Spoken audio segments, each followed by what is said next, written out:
Hi everyone, I welcome you all to another special session of Expert Roundup, and today we have a very good friend of mine, Mike Zagare, with us, CEO of PPC Entourage, a very famous PPC tool, and Mike is famous for PPC. So let's call Mike on stage and let's have a discussion with him, a very fruitful discussion with him.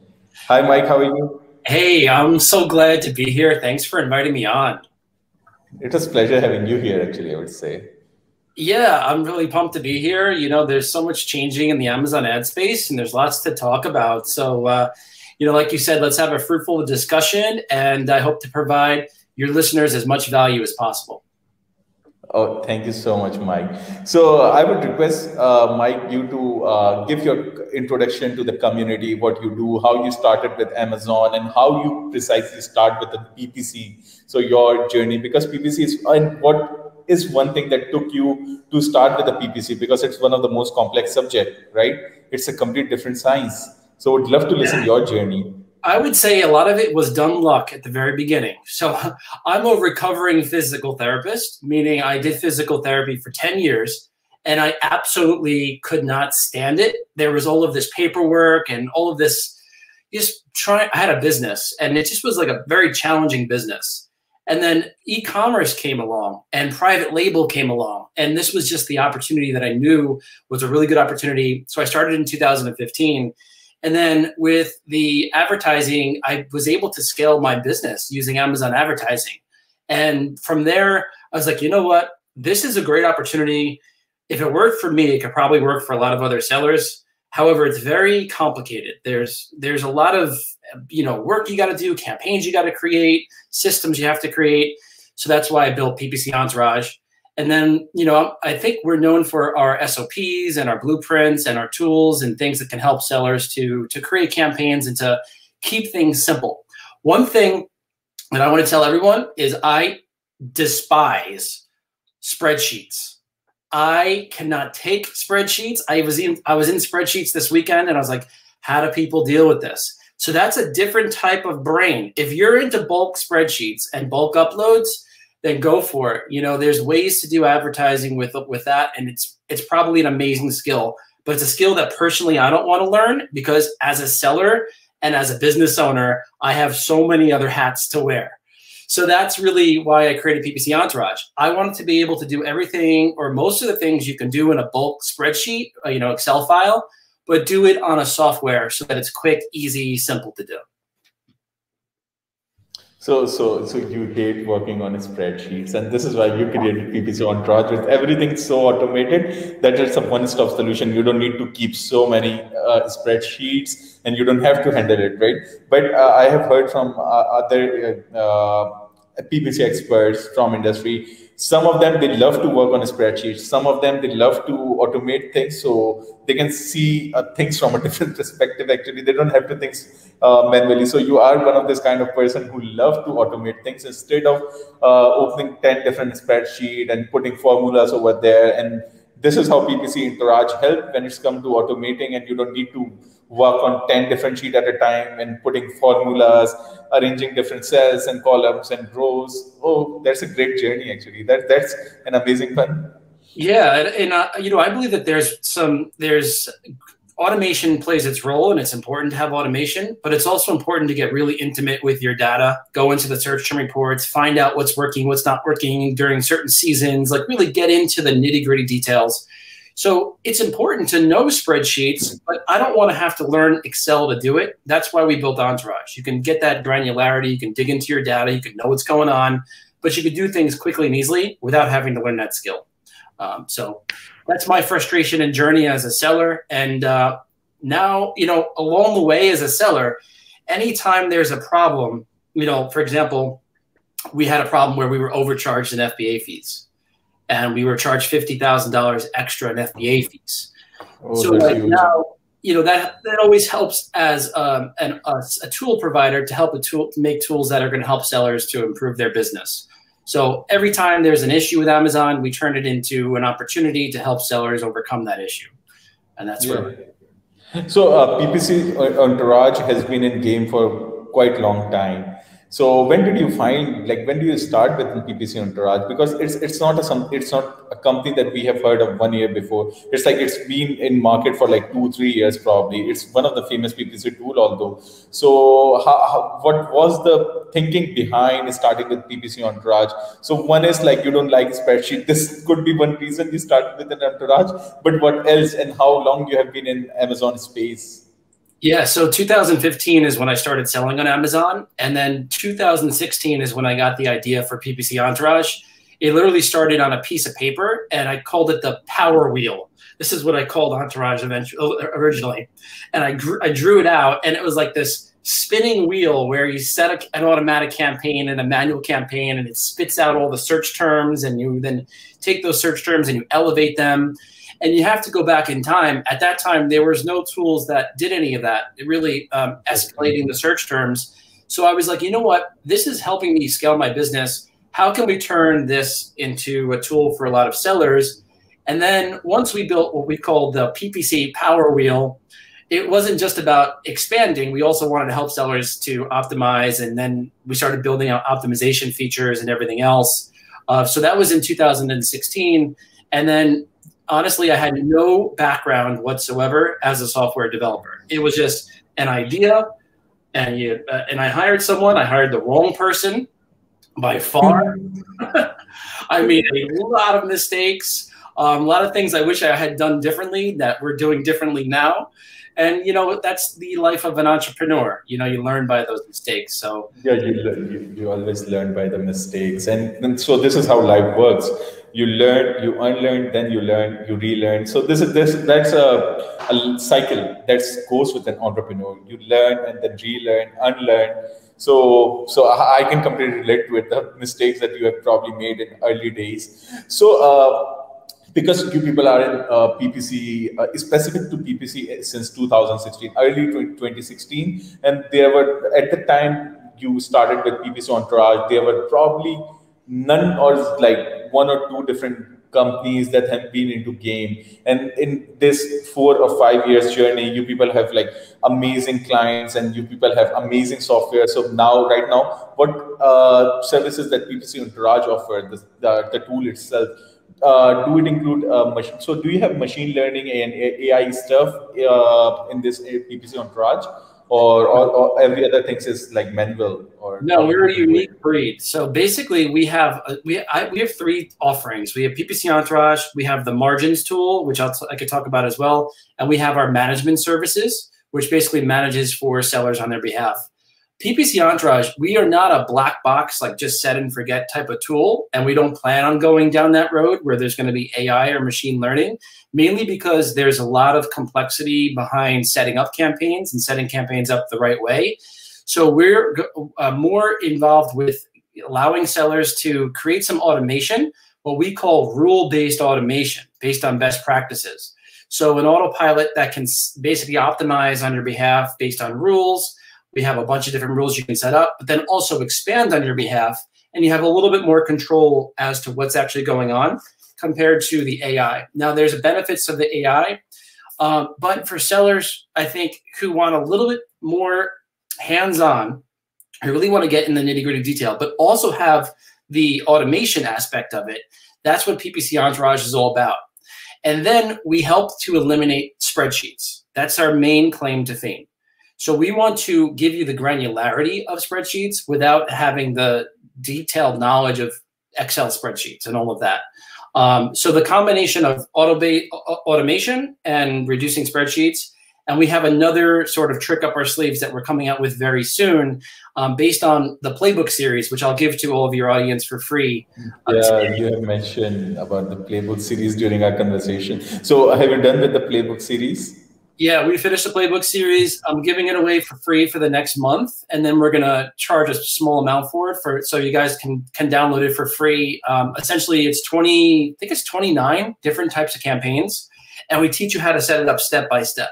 And you know, on this presentation, I want to go over how everything has evolved and how to think much bigger as an advertiser, but also keep things simple. I think the beauty of some of the things we're going to discuss today is that you can really keep things very simple and easy, but still think very big. You know, and if I come away from this presentation helping you guys understand that it's there's a lot that Amazon can offer you in terms of advertising, but keeping it simple, having systems in place, and knowing what's in your toolbox is really going to help you make a big impact.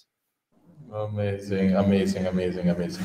So PPC Entourage is for all those, and like I've been part of PPC Entourage. A few of my friends, they used to, like when we were into Amazon business in early 2015, they actually use in like 2017 they people use PPC Entourage, and at that time I came to know, okay, there is a cool tool which helps with PPC automation and all. At that time probably that was very basic, but for us that's a very learning new thing, because we were used to do everything so manual. So let's hop on to the slides, the deck that you have prepared. So should I share screen? Yes, please. Okay. So here is a screen in front of everyone, and I'm going to put myself on mute. Yeah. So just a little to preface this a little bit, everyone. The slides that I put together are based on what I've learned over the last 5 years, plus like the new and more recent ad types that are available. So whether you are just getting started, your product's on the boat, you're getting started soon, or if you've been a seasoned seller for quite some time, I think you can get something out of this presentation to help you craft better ads, keep things simple, and to think full picture in terms of your advertising strategy for scale. So you'll see that the presentation name is Foundations for Scale, and we're going to go over 10 different foundations. And Atif, at any time, you can totally, Yes. stop me. Okay. And talk about it For sure. and go from there. For sure. The other thing I want to say before we go forward is I have a link that has that's going to have this presentation available. So don't worry about having to write notes down. You can have all of this available to you on a link. And I also have 3 absolutely free giveaways, which are going to be the playbook series and a couple of really cool things that I think are going to help you out in terms of keyword research and thinking bigger picture and bigger funnel. So let's start with the first slide here. Number one most important thing is to have a solid keyword research strategy. And this is absolutely critical because Amazon is a keyword, it's a search-based platform. So people are searching for your product, and it's so important to make sure that you find the most relevant keywords and then go from there. So having a really organized way to do this based on search volume and based on relevancy is critical.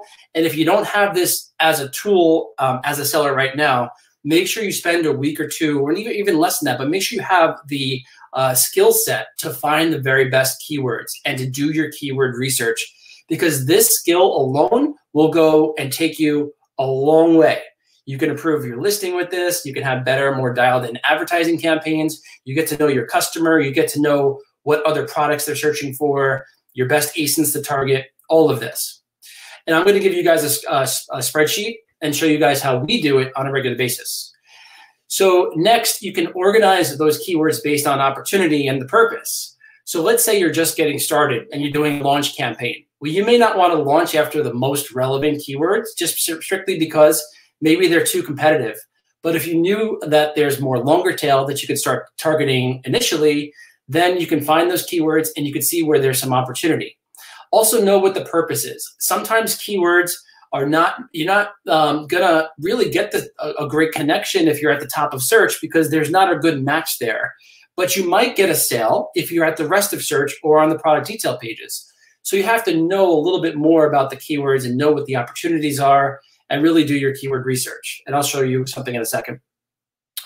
Next, know the difference between the highly targeted keywords versus discovery-based keywords. So the highly targeted keywords is where you absolutely want to show up at the top of search, where you have the highest conversion rate and you have the highest click-through rate, versus more discovery-based keywords, where people are not specifically looking for your product, but you're helping them discover your product. And then you may want to show up towards the rest of search or the product detail page for those discovery-based keywords. And of course, having a system for ongoing keyword research and ongoing target research, which would be ASINs and categories, to then go ahead and target is absolutely critical, because this process doesn't stop at the very beginning of your journey for a product. This is something that is ongoing. You dig into the search term report, or then 3 or 4 months later, you go to a keyword tool and you find new keywords to target. Or you go into Amazon advertising and you see if they have more suggestions. Or you go into brand analytics and see if there's more suggestions over there. This is an ongoing process. And having your systems in place for this #1 foundation for scale is absolutely critical. Mike, I just want to disturb you here. So I just want to know more about discovery keywords. So like the of us know, right?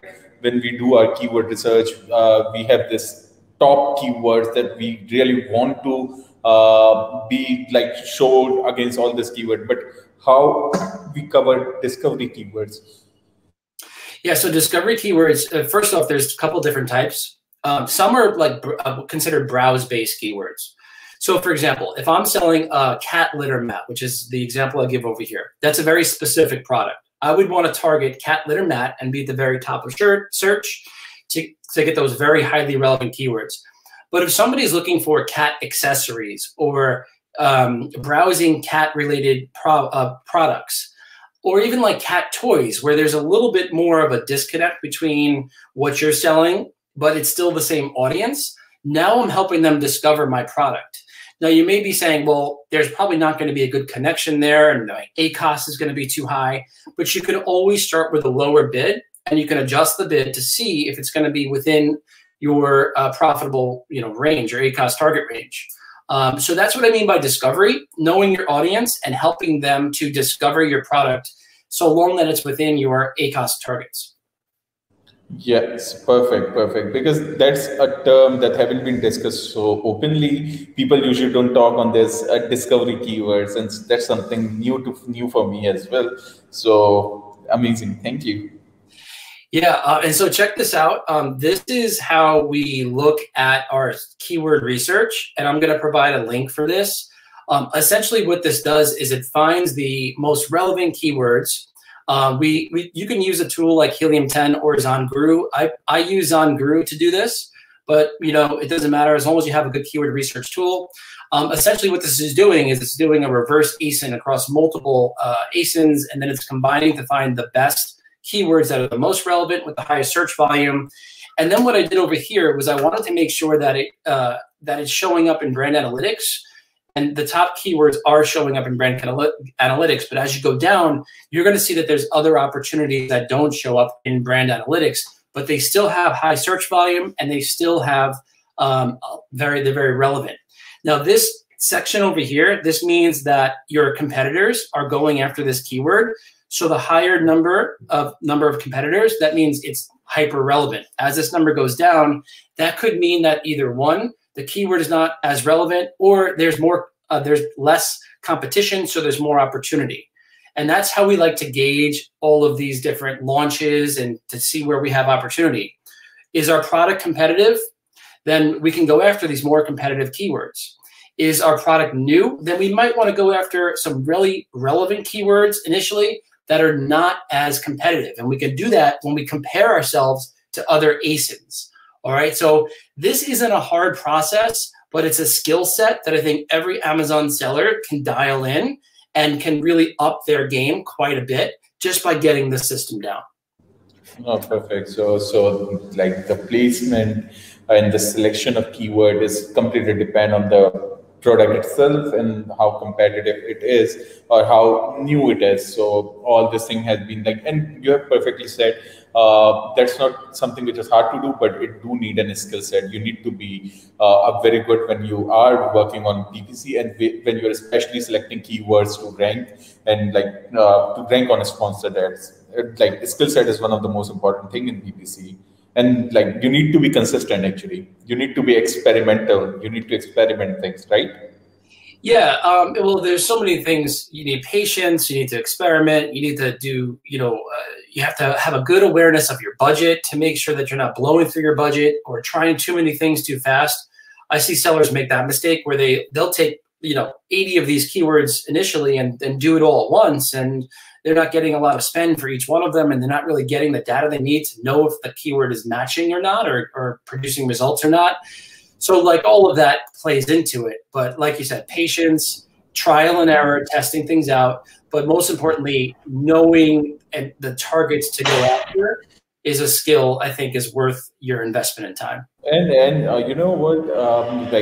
So I know people who have been using AI PPC tools, and what they expect from day one that the AI is going to help them, and within a day they are going to within a day they are going to scale their PPC campaigns like a pro. Probably for them it seems like an AI would do a magic or wonder within a single day. Their cost is like 80 or 90, and AI can bring it to 30 or 20. So they don't understand this. A machine learning, even though a machine machine do need time to get results and to improvise those results, and then produce a better structure or better a cause. It do need time, and same as for human. Patience is very important. Either it's a machine or either you are managing things by yourself. It cannot bring a drastic change. It do need time. Patience is key everywhere. Either it's a machine or AI, or either it's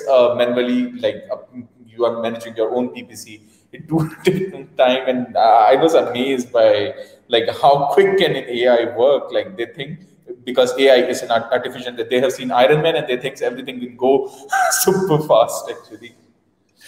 Yeah, I mean, and I suspect that it's going to get faster as time goes on, and the AI will get a lot better and know a lot faster. Ultimately, though, it really comes down to, in my opinion, making sure that you have a good product as well. I mean, that's going to be like the most important thing, a dialed-in listing, because no amount of patience or AI or whatever can solve the problem of having a bad listing or a bad product.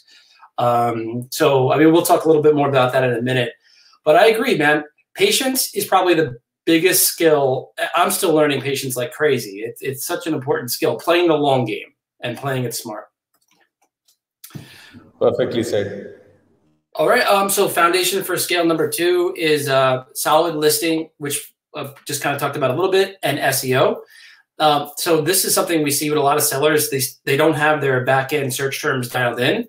And this is an easy sort of win you can get underneath your belt by really identifying which keywords go back there and following some simple rules like no repeats, no commas. You can use some Spanish in there if you're in the US, some misspellings, but making sure that that is fully filled out to 249 characters, and then going in there on a regular basis to update that on at least a quarterly basis based on your search term report to really give that a good update.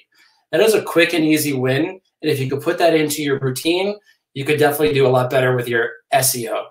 And then, of course, images are so important. I'm going to give you an example in a minute of a really good listing that I thought was really good. And benefit-driven title with clarity.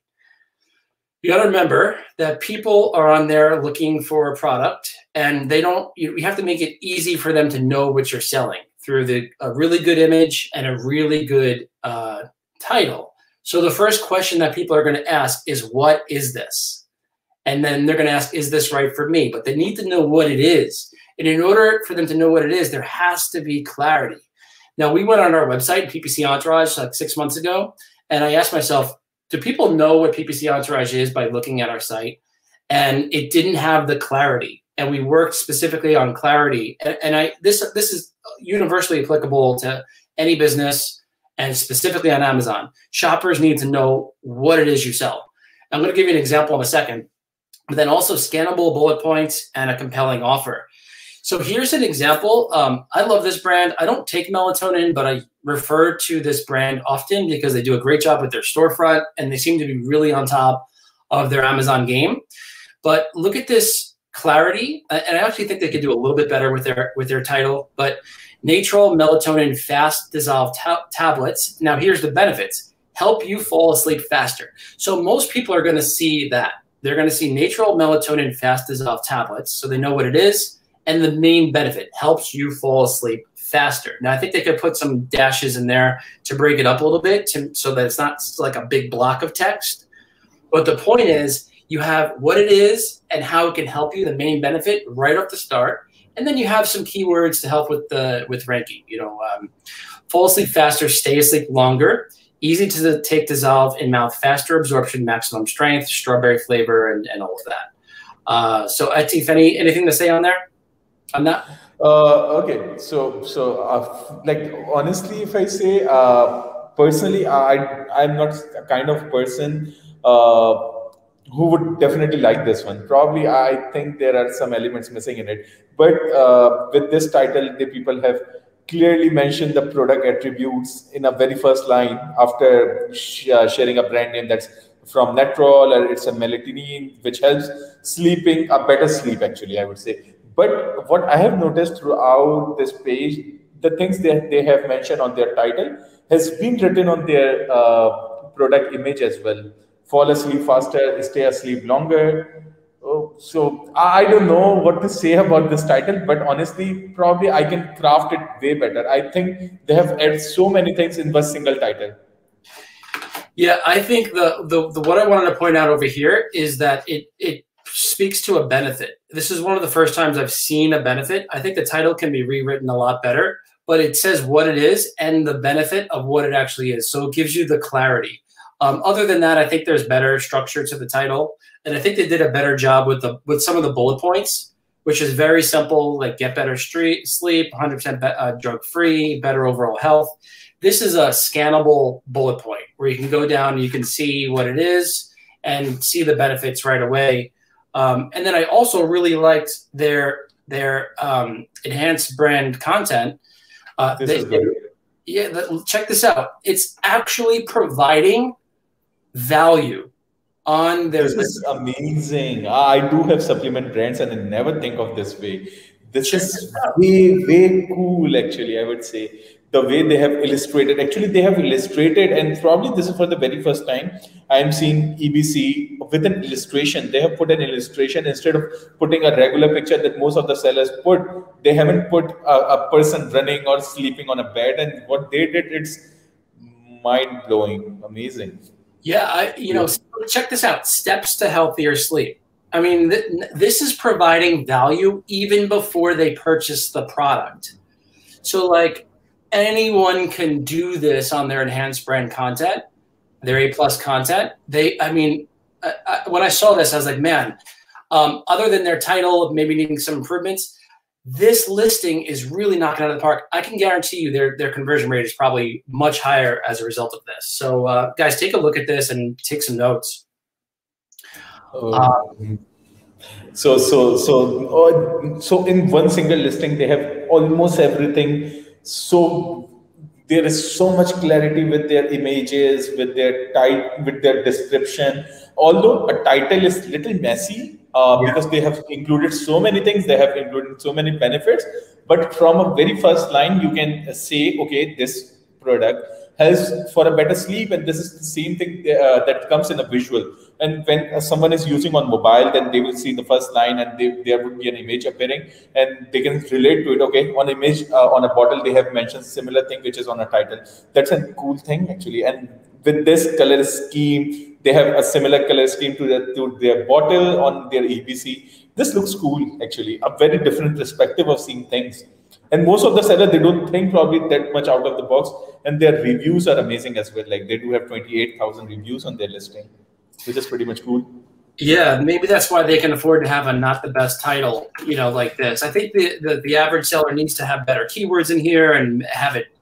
There's a block of text. I don't like how that is. I only like the benefits, like you said.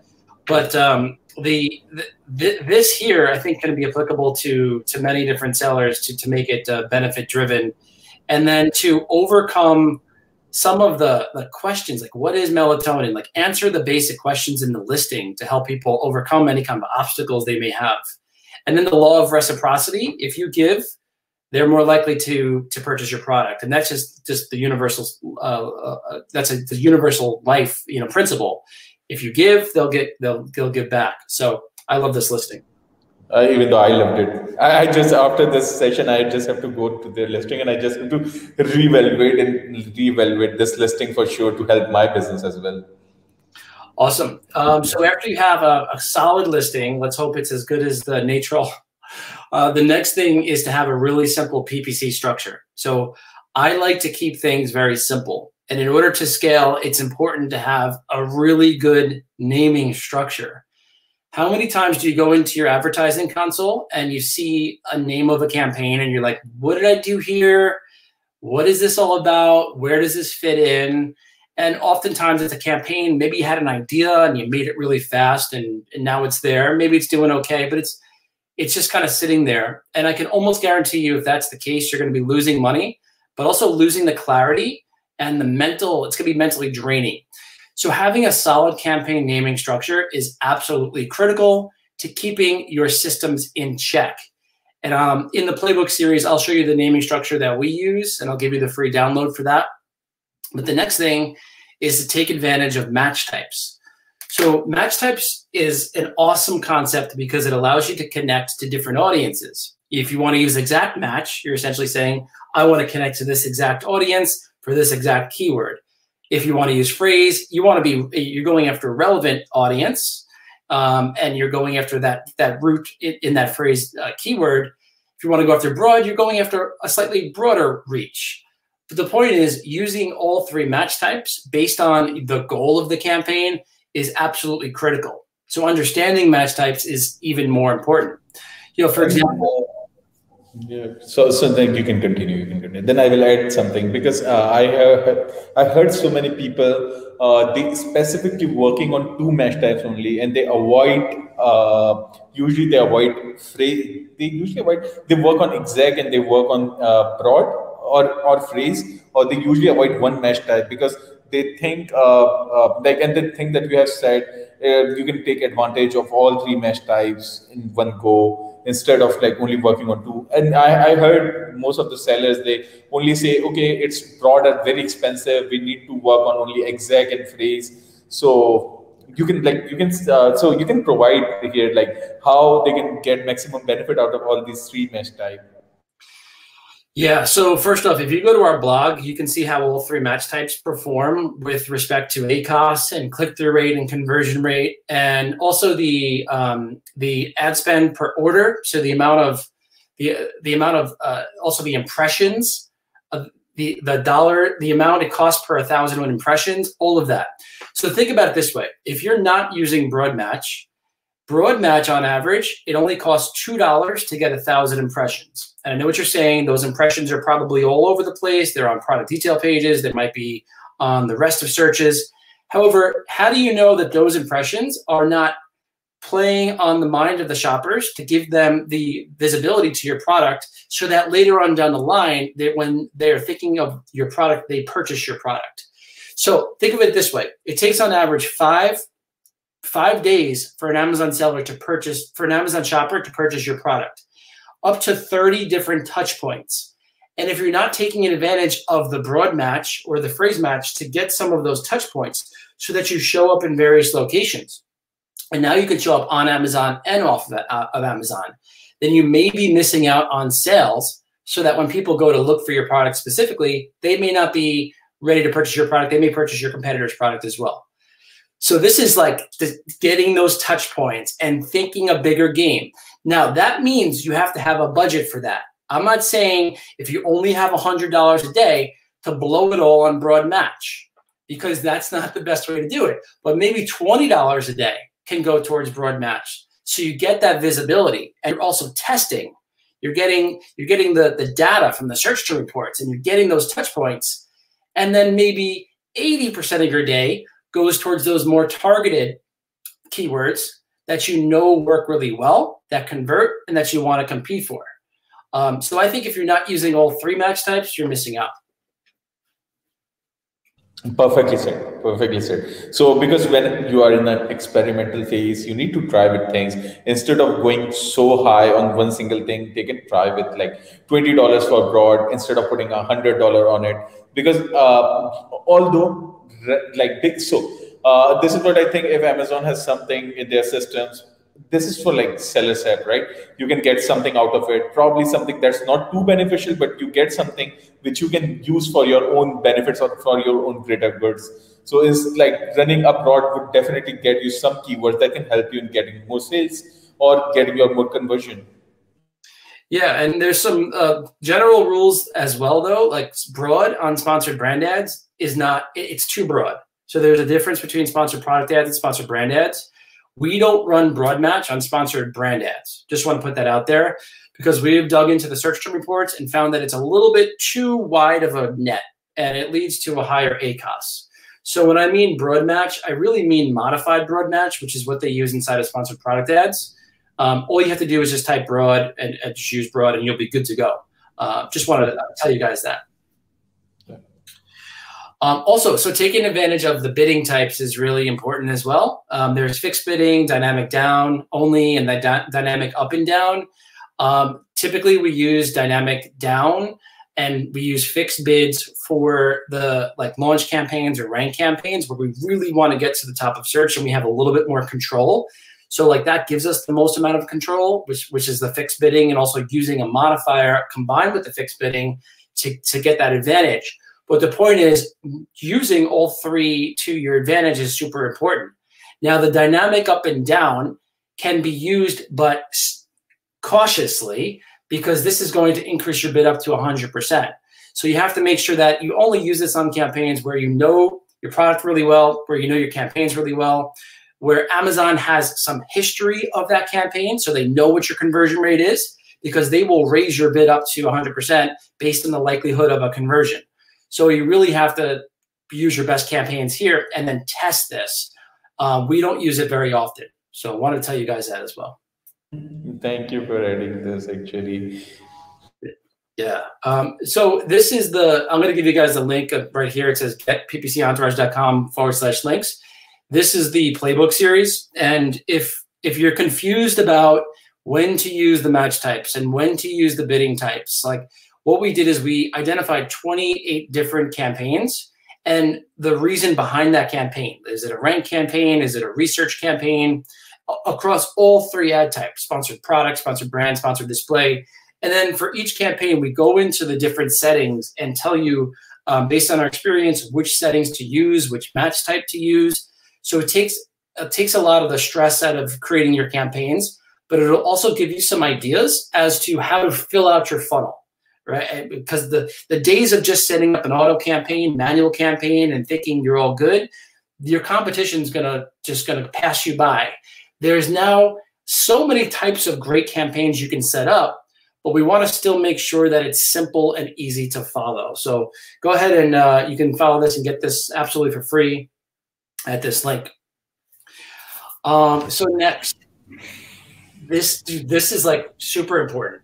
Yeah, this seems like a super important one, actually. Know your landscape. Yeah. So knowing your Amazon ad landscape. So this is Amazon. When I first started, we only had sponsored product ads. Then they launched sponsored brand ads, and then they launched sponsored display ads a couple of years back. Sponsored display ads, there's so many things now that are coming out in the future.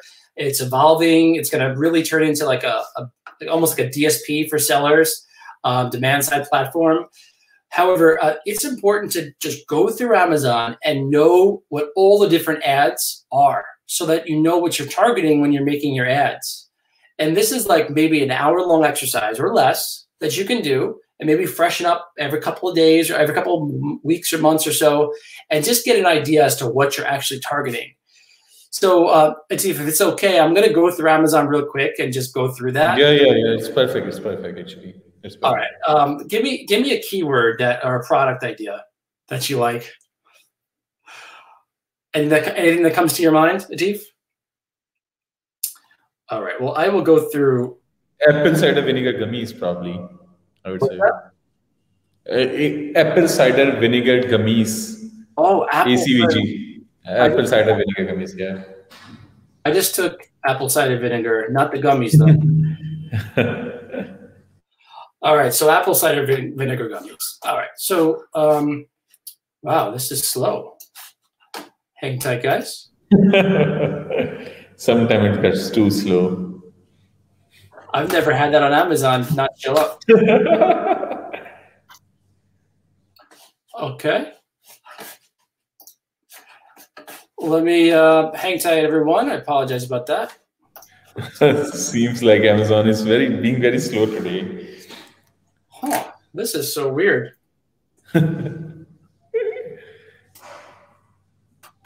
Okay, so this is the first time that's ever happened to me. I've never. You know why? Yeah, okay, let me tell you one thing. This StreamYard, it consume whole lot of bandwidth. Uh, Whenever we use StreamYard, just consume whole lot of bandwidth. So everything else becomes so slow. all right. Well, I'm going to continue now. Imagine. Oh, here it is. Okay, so it has to do with my screen. So we have cat litter mat, right? And at the top of search, these are sponsored brand ads. It's showing up over here, but typically this is at the top of search. This is a sponsored brand headline ad. You know, this is a great position to be in. And here we have the sponsored product ads. Now these are considered top of search. So very good real estate, very high click-through rate percentage, higher conversion rate percentage. The numbers really show that this is an amazing place to be. It's also the most competitive. And it also, like, a lot of shoppers have no idea that these are sponsored. Amazon has done an amazing job at making these sponsored ads look like normal, regular listings. So they convert really, really well. Slightly better or better than the ads up here. Definitely better. And then we have sponsored product ads going down the page. These are called rest of search. Now, anything that's past the top of search at the very first page is considered rest of search, even if it's on the second page at the very top. So if I go to, like, over here and I go up and I see the first ad, which is so strange, it's down here. These are considered rest of search right over here. All right. Yeah, and then you're going to see some ads that show up on the side here. Now, typically these are along the side, but something's really strange with my screen. You're going to see these are sponsored display ads. Sometimes they're DSP ads as well. So when you're targeting sponsored display ads, you'll see them over here.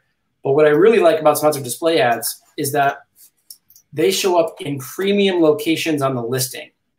So this is a sponsored display ad right over here. This is a sponsored display ad right near the buy box. And then also this top strip, sponsored display. Check out all of this amazing real estate. Now, Amazon has put everything so nicely that it can convert a shopper mind. Even he's going to buy, probably he can opt for another product. Probably I'm about to click buy now, but I'm seeing a very cool product on my detailed page, and I can click on it and can buy it, right? Yeah, and that's a good point. It's really important to protect your listing, your own ASIN. So we have a campaign called the ASIN Protection Campaign, or ASIN Targeting, where we use our other products so that we get into these locations so that people don't see any opportunity to leave our listing, which is super important. And it happens. Exactly. So then we have the rest of product detail page, sponsored products, product detail page, sponsored products. Very important to know that it shows up over here. And you'll see that there's a lot of listings that show up over here. And sometimes they also show up over here where it says 4 stars and above. Oh, here it is, 4 stars and above. But this will also show up sometimes at the very bottom. Products related to this item that are sponsored. You know, they're always playing around with the wording, and this shows up over here. Just keep in mind also that the sponsored brand ads can also show up on a product detail page. And this is a sponsored display ad, but sponsored brand ads can show up as well. Just wanted to point that out, guys, because knowing where your ads are actually showing up and knowing the difference between top of search, rest of search, and product detail page will help you become a much better advertiser and much more strategic, because we want to start to think about strategy. How can you get an advantage in this crowded market space? And without knowing where your ads are out there, you're not going to have that advantage like other sellers are. Perfectly said about all different top of the search, rest of the page search, and the sponsored display ad differences. Because actually, this is something which is very important if you want to excel here, and this is where you will be different from other sellers actually. Yeah, so we want to start to differentiate ourselves from other sellers and get, I have found that the things that are not fun to do are typically the things that are going to help us set ourselves apart from other sellers. So the things that might take you a little bit more time, for example, creating a really good headline for sponsored brand ads. It's easy to just put up any headline and a bunch of keywords and set it and say that you're done for sponsored brand ads. Or you can get very strategic with who you're targeting and the type of messaging and the search term you're putting in there and where they're headed. And you can give it some thought and start to create an absolute army of sponsored brand ads. You know, there's a difference between the two. And if you spend the time on these things, you can, and strategize a bit, you'll have a competitive edge over your competition. Which leads me to slide number 5. Super important. Can I share a story, Atif? Yeah, for sure. I would love to listen to stories. Although I love stories, actually, I would say. Awesome. Well, as you may or may not know, all shoppers go through what's called the customer buying cycle. And we all have been through it, and it could be something that lasts a minute or two, or it can last months or even years. Like, let's say you want to buy a yacht, but you're not quite sure which yacht you want to buy, and you're saving up for that yacht. That could take 10 years, you know? But the point is, throughout those 10 years, you're reading about the yacht. You're taking, you know, you're going on trips, you're seeing different yachts. And then one day you'll have enough money and you buy the yacht. You know, that's just an example. Or it's a $20 item on Amazon and you go through the process in literally 2 minutes. Now, I don't know about you, but I like to buy things right away. I'm an impulse buyer. I get an idea. I'm on Amazon. I search for it. You know, the time you have said you're an impulse buyer, I just unmute myself when I was about to say, I have no patience when it's come to buying things. I'm so impulsive. I can buy same thing for same day at like 10 different prices. I don't care about this. I'm so impulsive when it's come to buying anything that found me interesting. I liked it. I simply picked it and buy it, right? This is what I do. And that's a big problem for me. Yeah, and now if that item was $1,000 though, would you take your time? Yes, for sure. If something which is expensive, I would definitely take my time. But if something which is like under 100 or 200 or 300, then probably I won't spend that much time. I would simply buy it. Or if something which is under 10 or 15 or 20 or 50, I would simply grab it right here. But if something which is more than 500 or 1,000, definitely I have to think, and probably I would buy it, but definitely do take time. I need to think, I need to make my mind, okay, am I going to buy this? Is this something which I want? Or probably, is this something which is from my interest? Do I really need it? Then I would think this. Yeah, so what you're describing is called the customer buying cycle. And essentially, I'll give you a quick story. One night I couldn't sleep. It was 2 in the morning. I scrolled through my phone and I was on Instagram and I saw this really great advertisement, and it was somebody being pulled by their socks across a field, a big football field. They're being pulled by their socks with a car. And I was like, whoa, what the heck's going on? And I have a little backstory. I have really big feet. I have size 16 feet, that's huge, huge feet. And I'm always looking for ways to minimize how big my feet look. And the product that they were selling was low profile socks, very small, minimal socks that barely show up.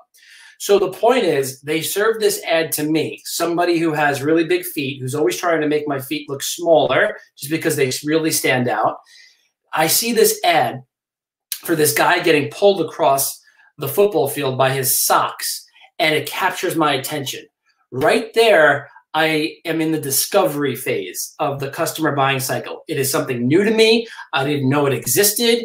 I'm wowed. They caught my attention. And that is what you have to do sometimes on Amazon for products that are related to what you're selling, but your shoppers may not be looking for what they're for your exact product. You're helping them to discover your product. Now, in the example we said before, only a small portion of your budget can go towards discovery, because shoppers on Amazon are usually there to buy. They're usually there to make a purchase and go for it. However, you can use it to help them discover your product. And in this example, if I was helping somebody discover a cat litter mat, I might put my ad in front of somebody who's looking for cat litter.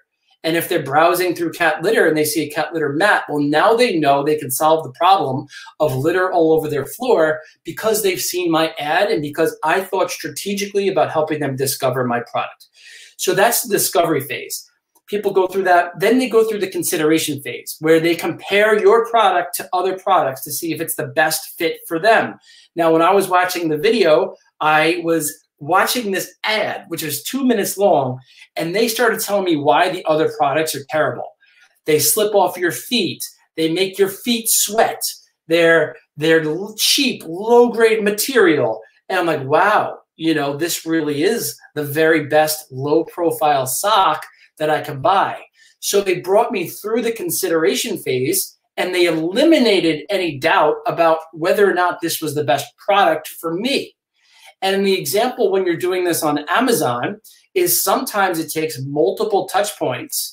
Not everyone is always looking to purchase right away. Sometimes, you know, they want to go on there and they get distracted. Their kids are there. Their dog is barking. They have to let their dog out. Who knows? So they're considering different products. And this is where you collect those touch points, where you are now considered more than your competition because you're getting the visibility.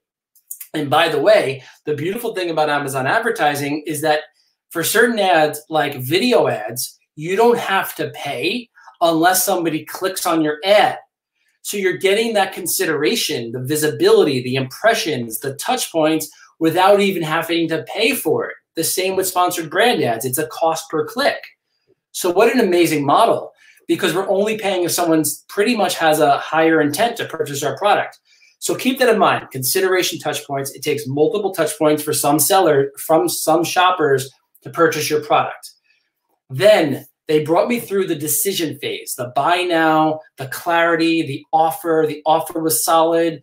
I knew that I had a money back guarantee, and Amazon kind of provides that inherently because people trust Amazon. They had to build trust with me because it was something on Instagram, but Amazon has that built-in trust. And this is also built in with the reviews. So the more reviews you have, the higher social proof, the higher trust. Decision time, you make that purchase, buy boxes right there, and then done. And then it was the post-purchase phase. The part of the funnel where you have to sort of like tell people they made a good decision, but then also keep them into your ecosystem by hopefully upselling them on something else or cross-selling or various other things. Now on Amazon, we can do this with post-purchase ads. So we can target people who have purchased our product before. Unfortunately, not as much as I would like. It's very new. You can only target the same product, people who purchase the same product with the same product. But eventually, I think you'll be able to do like people who purchase product A, you can target them with product B, and then we'll have that post-purchase phase much more dialed in. So guys, that and girls, this is the funnel strategy and the theory behind funnel. Actually, it's a complete different subject on its own. I think those who are into sales or those who are into advertisement, they need to understand funnel first, like how funnel structure works. So there are 4 layers in funnel: top of funnel, then middle of funnel, and bottom of funnel, and this whole triangle, the funnel structure, it comes within different phases. Like as you have mentioned, top funnel is for discovery. You just like a buyer would discover a product, and then when it's middle of a funnel, you start comparing it. Like you just need to put them the comparison why your product is greater than or better than other products. And then bottom of the funnel, where it's come to a conclusion where they buy a product, where they make a decision that should I buy it, right? Yeah, because like throughout the funnel from first stage to second stage, you have conveyed things in a way that in like for the bottom of funnel where they need to make decision, you already made their mind, like you were supposed to buy it. And then it's come a post purchase where you upsell or cross sell other products. An amazing strategy actually. And how do you think, like Mike, if I ask you how important it is to understand funnel apart from every other thing?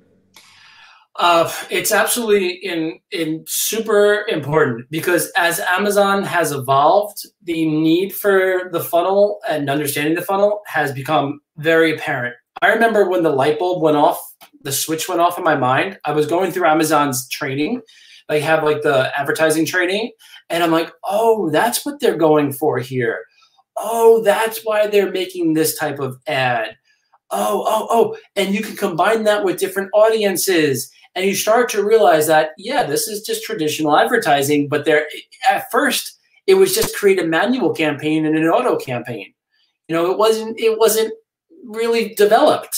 But now Amazon has developed it. And if you have this understanding, you could be much more strategic with your advertising.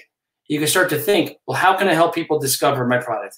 Well, how can I get those touch points and do it without blowing my budget? Well, when do I have to make my ad at the very top for those impulse buyers, decision time makers? Like, how do I get my ad there?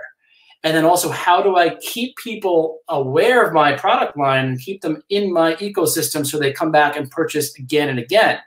And then start to think, well, if people are going to purchase my product over and over again, for example, the Melatonin product, what if I spent more money to acquire that customer, because that customer is going to come back on average 10 times? And oh, by the way, they may purchase 3 or 4 other products. Have to start thinking this way, because this changes the game, totally changes the game. And no longer are you thinking about ACOS. You're thinking building your brand on Amazon. Yeah, perfectly said. Perfectly said. I would say well-crafted words that you have put in here. When it's come to like people, most of the people, they run after like how I can decrease my egg cost, how I can get a better egg cost, how can I have a better, like, so what they are stuck on, like the only thing that they are stuck on are how they can lower down their egg costs, how they can lower it. Your egg cost will eventually get low when you start experimenting things, when you have like different campaigns running out at the same time. You are exploring your results. You are continuously making, like, you are exploring it. You are watching each and everything, and you are making little improvisation every single day. And gradually, you will see a better A cost, and you will see a greater sales. But it do come with the patience that we have discussed earlier. So it was like the whole foundation. It's an amazing theory that you have put during this foundation for scale, actually. Yeah, and just to simplify this 100%, this is going to look like a lot. However, this is available in that link, getppcentourage.com/links. Now, look at this. Look at this. We have it broken down by sponsored product ads, sponsored brand ads, and sponsored display ads. Then we have it broken down by discoverability, consideration, high intent, which is, like I said before, people are ready to buy, brand loyalty, and cross-sell. So now, then we go over the match type, the keywords, all the different nuances of how to set up your ad based on what you're trying to do along the customer buying cycle. All right, so this is, you can make a copy of this, you can share this, do whatever you want. But the point is, you know, even when you think about the match type, if you're going for a consideration phase, you may want to consider a phrase match type, because that's going to get variations of that exact phrase match. Right? So it's multiple versions of that exact phrase match. So you can get out there multiple times, but it's specific enough to that relevant keyword that you're targeting. And this is all written out over here for you guys to use as a cheat sheet. Amazing. All right. So let's go for number 6. So this is going to be a brief one.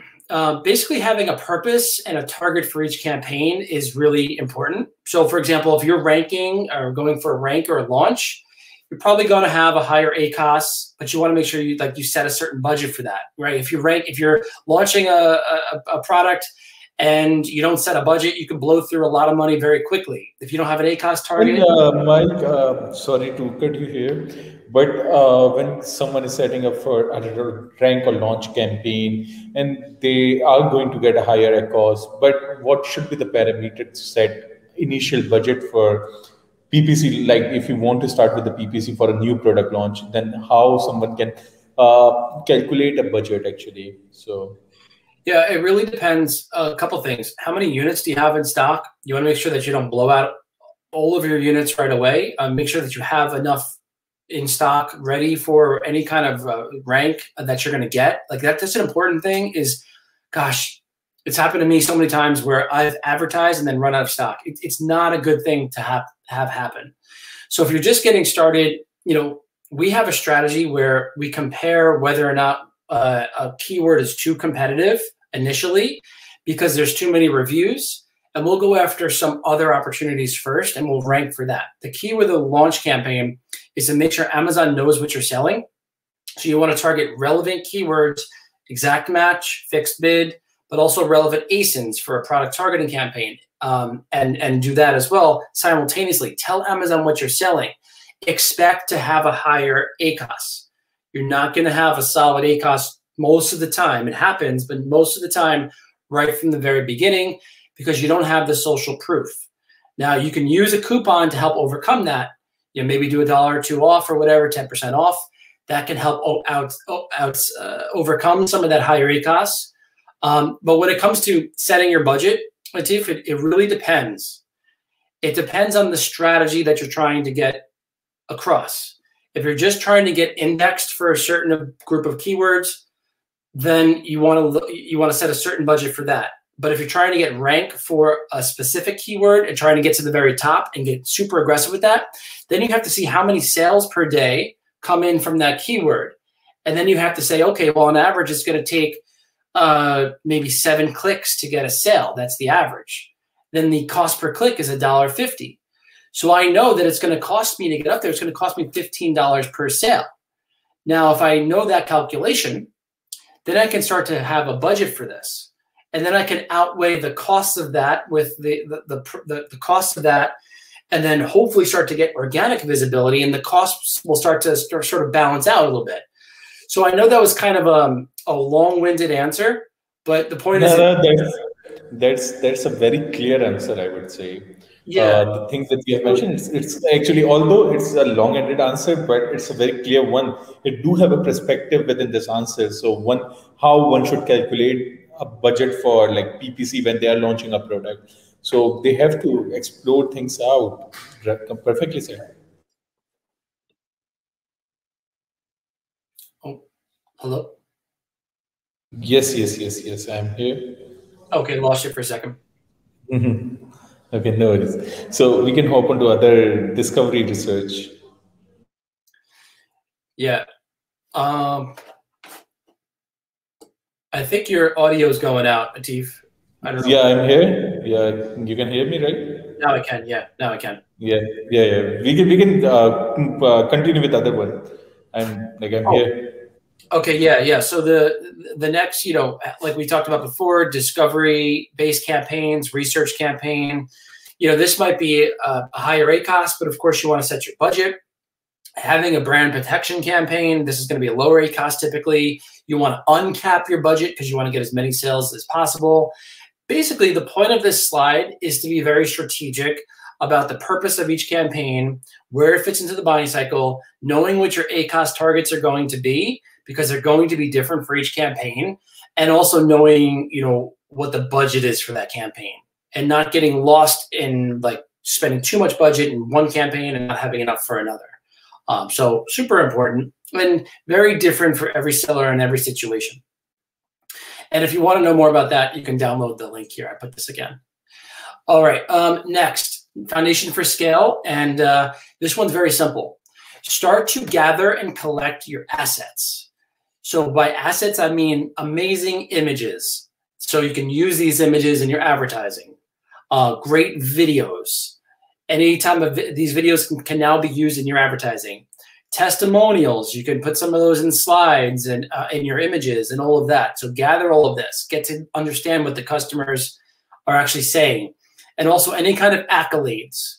You can use accolades in your sponsored brand ad, your headlines.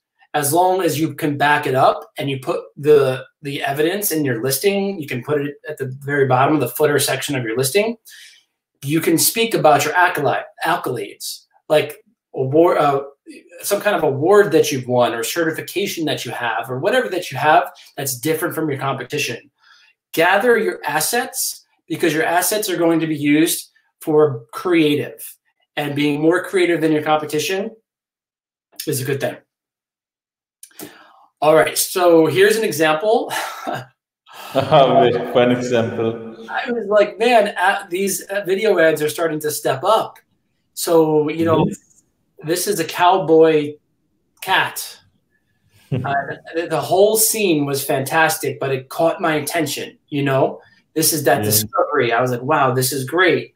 you know, something that's great. It's an asset. It's a video. It's attention grabbing. All of that. All right. Now, foundation for scale number 8. Now, this is very simple. Utilize all ad types. Very important to start to use all the ad types. Learn about all the ad types and use them to their maximum ability. However, if you're just getting started, focus on sponsored product ads. Start to dial that in first. That's lower in the funnel. So you're probably going to have the best results there. That can be used as your foundation to then dig into the search term reports and use the search terms for other different types of ads. And then eventually, as of right now, the breakdown is 70% of your advertisement goes towards sponsored product ads, 20% towards sponsored brand ads, and 10% towards sponsored display. On average, this is what we see. Okay. Number 9, this is so critical. Are we at are we almost low? Are we low on time? No, it's fine. It's fine. All right, number 9, know your numbers. All right. This is absolutely critical because without knowing your numbers, you're really not going to know if you're making profit in your business. This happened to us, and this is one of the learning mistakes that we had as an Amazon business. You know, most importantly, knowing your true ACoS, which is your ad spend margin impact. Now, the goal at the end of the day is to have 30% margins left over, 10% to put back in your pocket, 10% to reinvest in inventory, 10% to invest into new products. 30% is the sweet spot. We want it to be higher than that. But once it starts to get lower than that, that's when you start to people start to run into trouble. So knowing that number right there is super important, but also knowing the impact that your advertising has on your overall sales is really critical, because I could be at a 50 or 60% ACoS, but my true ACoS can be 10%, 12%, right in that sweet spot. Because I have a lot of organic sales, it balances out. And because the advertising that I'm spending money on is fueling the flywheel and giving me those organic sales, I'm right in that true ACoS sweet spot. And let me show you, this is our margins tool. This is what it looks like. It breaks down every product and it shows you the ad spend margin impact. Now, this is the true ACoS. We are low on this product, 2.84%, which essentially means we're underutilizing our ad spend. We want this number typically to be around 6 to 10%, which means it's impacting our margins by 6 to 10%, and we're likely utilizing that advertising type to the maximum amount. You know, if it's 20%, we're probably overspending on ads. If this gets to be 40%, we're blowing money and we're losing money. 6 to 10% is really nice. If it's too low, we're not using all the ads. Yeah, so right now you have 2.84, which is low, right? It's beneficial for you. Exactly. 2.84 ACoS is not beneficial, right? It's super beneficial. Well, this is the true ACoS, and it sounds really good, but what I'm saying is, if you want to think scale and think really big, which is the point of the presentation, this is very low. It means that we're getting 93% of our sales is coming organically, 7% is coming from PPC. That sounds really good, but we want more PPC sales because that means we're likely going to get more visibility on keywords across the board. So the general principle is this: if you spend money on advertising, there's a good chance that you're going to have more keyword visibility for the ads for the keywords organically. All right. If I'm underspending on advertising, I may be losing out on organic sales because my competition is getting those placements organically, and I'm not. Does that make sense?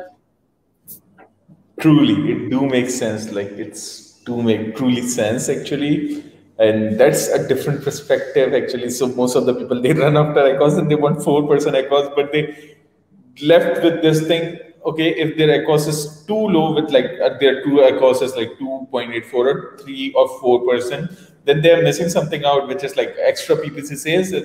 With a true ACoS, like if their true ACoS is 6 or 7 or 8%, they can gain more sales through PPC, and which means more visibility, more products, and like more sales That's a good concept actually, and this is amazing. The ad spend margin impact which we have created is a cool thing. Yeah, and think about it this way: most of your profit when you make money in this business is going to come through organic sales, right? So we want as much organic visibility as possible. The money you spend on advertising is going to help you fuel your organic sales. So if you're underutilizing your ad spend, you are likely under capturing the amount of organic visibility your product can get. That's the main point of this. All right, let's dive in. Knowing your numbers, of course, knowing your inventory. Like if you run out of stock and you're scaling your ads, that stinks. It just does. And then knowing your keyword ranking is absolutely important, which I know most of you are aware of that. The last part, but probably the most important, is having a foundation for expansion and optimization. So I gave you guys a lot to digest today. Having a simple system where once a week you go out there and you make campaigns, then once a week you go out there and you optimize campaigns is a great way to go about it. If you're spending a lot of money, then maybe it's twice a week. So, okay, Mike, you have mentioned like simple systems, weekly strategy for expansion. What does it refer to? Like, should we create new campaigns every week? Is it what it means? Yeah, so like you could have a system where you're using a tool to automatically pull in the search terms and to expand on those search terms. So you're bidding on those search terms. You could have a system where you're finding search terms and you're making sponsored brand headline ads from those search terms. So you're spending the time on expansion based on the data that you have. You could have a system where you're looking for new keywords to target, so you go in once a week and you find new ASINs and new keywords to target, like I showed you in slide number 1. Yes. And now the point is you're spending an hour a week expanding. So you're not just, like using the campaigns you have, you're thinking of other ways to get out there based in the buying cycle, thinking for other opportunities, and you're expanding that way. And the same thing for optimization, because it's a beautiful balance between the two. If you do one without the other, you're going to end up spending all your money on ads and no one's going to make any money. So you have to also come up with a system for optimizing. And in PPC Entourage, I'll show you what I do. I just come to the bulk editor once a week, and we go to these different tabs, and we look at the keywords, and you set a filter. We look at all of our campaigns, all of our ad groups all at once, or you can select it by different portfolio, and then you basically can make your modifications here, and it syncs up with Amazon. So the point is I'm going in once a week, I'm finding all of the junk across all of my campaigns, all of my ad groups, eliminating the spreadsheet, because that's not what I do. I don't think a lot of sellers love spreadsheets, but I can still get the same results by finding everything quickly and easily all at once across all my campaigns, all my ad groups, and then making some changes on a keyword level or on a search term level. Here's the different search terms that show up that have 0 sales but many clicks. And we also have a bunch of different advanced settings here. So the point is having the simple systems in place is critical, and you want to balance the two between optimization and expansion. And I believe that's all I have for today for you guys, Atif. That's not all you have. That's way too much you have said today. Like the focus points that you have, like the whole 10 different focus point, and you mentioned each and every one like in such a detail that everyone who wants to start with an Amazon PPC or they want to master it, they can pick one point at a time and they can excel at it. And by completing 10 focus points, they would have a proper knowledge of it. And then they can say, okay, we know how to do PPC in a proper way. And the playbook series that you have already mentioned has an amazing value in its own, as you have put 30 different PPC campaigns and a structure that you people worked on. So Mike, I would say it's a pleasure having you here. The knowledge that you bring along with you, it's amazing. It's been 1 hour, 15 minutes. And no one, like everyone enjoyed it. Every single person sitting here, they enjoyed the things that you have mentioned. The focus point that you have shared for anyone who wants to start with the PPC, although as a PPC expert or someone who is already running PPC on Amazon, it can give them a new vision or a new horizon to see PPC from a different perspective. Mike, I would love to make a request, and the request is I do have this one format. I always ask all my guests to share one secret strategy that they have been using in their business and which they usually don't tell to other people, right? So for platform, would you like to share one secret strategy that you usually don't share anywhere else for scaling PPC, or for Amazon, like any specific Amazon tips or trick that you would love to share? So I would say the copy, rinse, repeat strategy is super simple and easy to do, where basically you make sponsored brand ads, and then you go to the one that's working really, really well, and you copy it, and then find the search terms that are converting in your search term report, and use that search term in the headline. So all you're doing is copying, rinsing, and repeating. As those search terms come out, you make new sponsored brand headlines, and you target that search term as exact match type. You eventually create an army of sponsored brand headlines that are highly relevant to what you're selling and what the shopper is looking for to get that maximum alignment with the copy, rinse, and repeat strategy. Oh, thank you so much for sharing a copy, rinse, and strategy. So, Mike, I would love to thank you again for being here and sharing all the knowledge. It was a knowledge bomb, I would say, a session here. Thank you so much, Mike. It was a pleasure having you. I hope we can have another session. And I hope this PPC playbook help people of our community just to understand PPC in a way better, like in a better way. And this session would definitely help so many people. And I'm going to refer this session to everyone who wants to start with a PPC for sure. Oh, thank you, Atif. I appreciate it. And thanks, everyone. Have an amazing day and best to everyone. Thank you so much. So thank you so much, everyone, for joining us. And it was a pleasure talking to you all. I hope you all would love this. Yeah, definitely. I'm going to share my link within this session. So you'll find it under Facebook and YouTube comment box. Thank you so much.